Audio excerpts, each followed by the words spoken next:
Hello বন্ধুরা, আজ রথযাত্রার শুভ দিন। সবাইকে রথযাত্রার অনেক অনেক শুভেচ্ছা।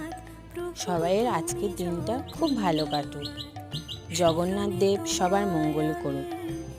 আজকের দিনে জগন্নাথ দেবকে নিবেদন করে 51 রকম ভোগ রান্না করা হয়।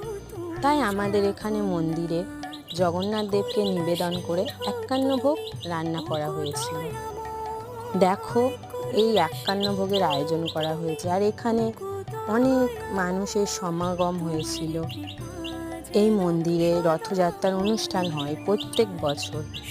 দেখো, ঠাকুরকে খুব সুন্দর করে সাজানো হয়েছিল। এই সময় পুরীতে রথযাত্রার বড় মেলা অনুষ্ঠিত হয়। আমি ঠাকুরকে প্রণাম করলাম, প্রণাম করে দিনটা শুরু করলাম।